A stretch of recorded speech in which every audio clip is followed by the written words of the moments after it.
The Chaucer Colors, a big, curious, deep explanation for the married woman who thinks passion died after marriage. Hear it with buds, slowly. Maybe with chai. Maybe after the kids are asleep. This is for you. Let me start with something uncomfortable. Nobody told you directly, but you absorbed it anyway. From movies, from aunties, from the exhaustion in your own mother's eyes, from the silence that falls over a marriage after the 5th year. The lie is this: passion is for beginners. Passion is for the dating phase. Passion is for the honeymoon. Passion is for artists, for young people, for irresponsible people who don't have EMS and school forms and in-laws visiting. And marriage? Marriage is the end of passion. Marriage is where you trade heat for stability, where you trade butterflies for loyalty, where you trade I want you for pass the salt. You didn't say this out loud, but you started living like it was true. You stopped dressing up for no reason. You stopped humming while you cooked. You stopped painting your nails just because. You stopped sending flirty texts. You stopped trying new things because what's the point? And one day, you looked in the mirror and thought, is this all there is? That's not your fault. That's the lie. But here's what ancient India knew that we forgot. Passion doesn't die. It gets buried. And buried things can be dug up. When I say Chaucer Colors, most people's brains go straight to the Kama Sutra, straight to sex positions, straight to bedroom tricks. And yes, the Kama Sutra mentions them. But here's the big curiosity. Most people never bother to ask, why would a book about love and desire also include arts like cooking, architecture, perfume making, animal training, memory techniques, and etiquette? Think about that. Really think. If the Kama Sutra was just about sex, why would it spend so many pages teaching you how to arrange flowers, how to make jewelry, how to speak multiple languages, how to play strategic games, how to read body language, how to disguise yourself? Because the ancient Indians understood something that our modern, degree-obsessed, follower-counting world has completely lost. A person who is only good at one thing is boring in bed and boring in life. Let me say that again. A person who only knows how to work, or only knows how to parent, or only knows how to manage the house, that person has lost their juice. And juice is what makes life worth living. The Chaucer Colors were never about becoming a professional artist or a master chef. They were about becoming curious, about becoming playful, about becoming multi-dimensional. The ideal person, according to ancient India, was someone who could sing a little, dance a little, cook creatively, decorate beautifully, tell a good story, play a strategic game, understand emotions, communicate with grace, and still pay taxes and raise children and grow old. That's not fantasy. That's a blueprint. Let me show you what I mean. Let me translate the colors into your real life. The first 10 are creative and aesthetic skills: singing, instruments, dance, acting, painting. These are not for professionals only. These are for the woman who hums in the kitchen, for the woman who dances when nobody's watching, for the woman who doodles on the corner of a grocery list. When did you stop singing? When did you decide your voice wasn't good enough? The color says, sing anyway. Sing badly. Sing for yourself. Makeup and styling, this is not for other people. This is for you.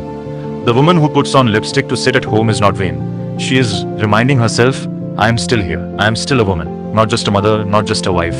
Ask yourself, when was the last time you dressed up for no reason? Not for a party, not for a date night, just because you wanted to feel pretty? If the answer is I don't remember, that's not marriage's fault. That's you burying yourself.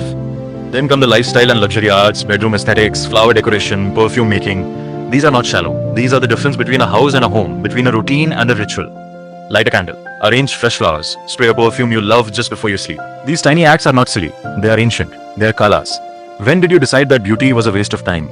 Then the entertainment and smart skills, magic, riddles, tongue exercises, creative cooking, drink preparation. When did you stop playing? Marriage becomes heavy because we take everything seriously. Bills are serious. Kids' homework is serious. In-laws are serious. But life needs lightness. Make a silly drink with a fancy umbrella. Learn one magic trick to show your husband. Cook something just because it looks fun, not because it's healthy. Speak in a fake accent for no reason. That's not childish. That's ancient wisdom telling you, play keeps passion alive. Then the intellectual and technical arts, storytelling, poetry, architecture, gem testing. Curiosity is passion's best friend. When did you stop learning something new? When did you decide that your brain only needs to know grocery lists and school schedules? Do you learn a new word every day? Read a poem out loud. Watch a video about how buildings are designed. Test yourself with a riddle. A curious woman is never bored. And a woman who is not bored is a woman who still has passion.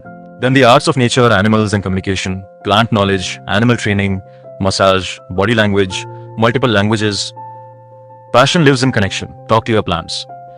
Pet your dog like you mean it. Give your husband a massage without waiting for him to ask. Learn 3 words in a new language. Notice how your child's shoulders slump when they're sad. These are not small things. These are kalas. These are what make a human being alive. Finally, the arts of intelligence, strategy, and social mastery, memory techniques, improvisation, disguise, games, etiquette, victory skills. These are not for warriors. These are for you. Play a board game with your husband and try to win, not aggressively, playfully. Improvise when dinner burns. Use a memory trick to remember his colleague's name. Dress up as someone else for 10 minutes, a character, a version of yourself from 10 years ago. Etiquette is not about being fake. It's about making people feel valued. Praise your husband for something small. Host a tiny ceremony, a Friday night chai ritual, a Sunday morning gratitude circle. These are kalas. These are power moves disguised as small acts.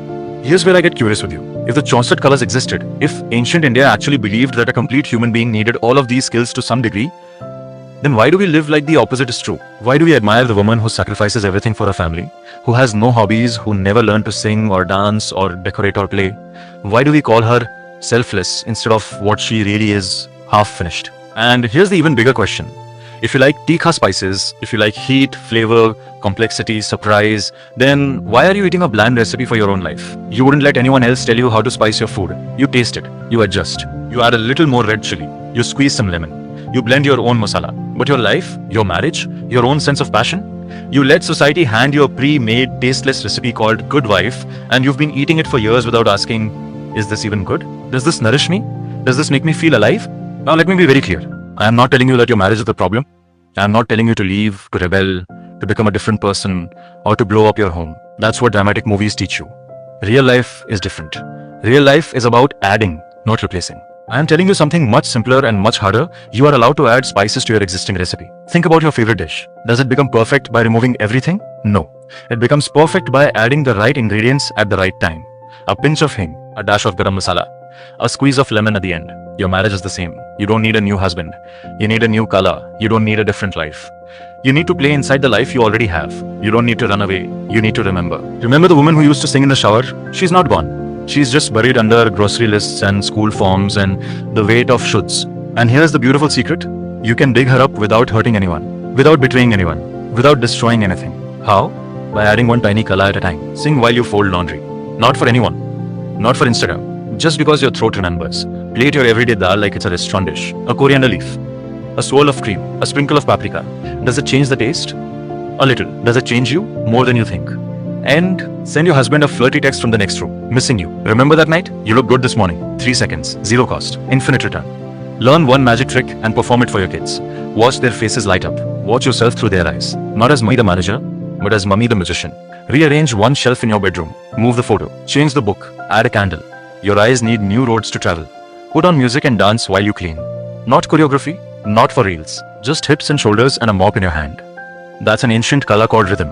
You still have it. Memorize a short poem and whisper it to yourself in the morning. I wandered lonely as a cloud. Or kabhi kabhi mere dil mein khayal aata hai. Words are spells. Cast one on yourself. Make a drink with mint and ice and a flower and drink it alone on the balcony. Not for a party. Not for him. For you. Because you deserve a moment that looks as good as it tastes. Write a secret code and leave it on his pillow. A heart. A smiley. An inside joke only 2 people in the world understand. That's intimacy as a game. None of this takes more than 5 minutes. None of this requires permission. None of this is expensive or time-consuming or selfish. But this is exactly what the Chauncet colors were designed for. To keep a human being juicy, curious, and alive inside marriage, not outside of it. The ancient Indians weren't naive. They knew marriage gets heavy. They knew bills pile up. They knew children exhaust you. They knew in-laws can be complicated. That's why they created the colors. Not as a luxury, as necessity. Because a woman who has forgotten how to play is a woman who has forgotten how to live. And a woman who has forgotten how to live cannot keep a marriage alive.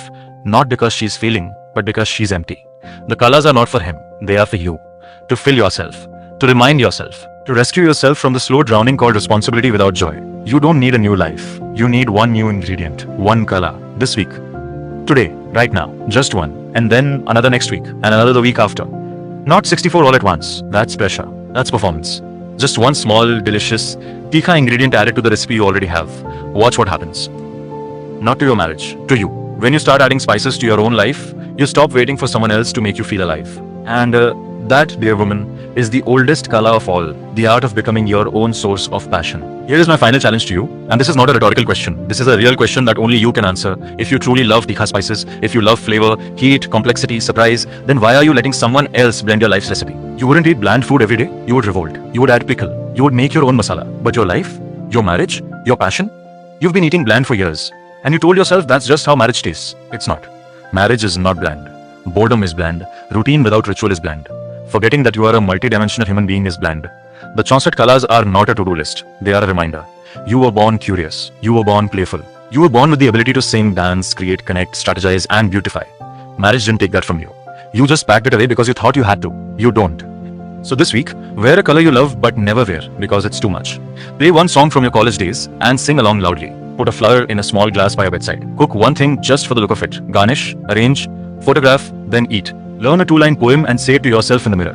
Give your husband a 5-second back rub as you walk past him. No expectation. Just touch. That's it. That's a color. And when you do it, notice what happens inside you. Does something flicker? Does something soften? Does something wake up? That flicker is not gone. It was just buried. And now you know how to dig. Ancient India created the 64 colors because they knew something modern people have forgotten. Passion is not a firework that explodes once and dies. Passion is a spice you learn to blend again and again every single day of your married life. You are the chef of your own life. So blend your own recipe. And if anyone asks why you're singing in the kitchen or dressing up for no one or plating dal like a queen, just smile and say, it's an ancient color. You wouldn't get it. Now go be curious. Go be Tikha. Go be the woman you used to enjoy being. She's still in there. She's just been waiting for you to remember her. Let's take some example. Shaya Rachna, the one of most iconic color in 64 colors, make your bed for husband according to your mood. The ancient color of bed decoration was never about flowers.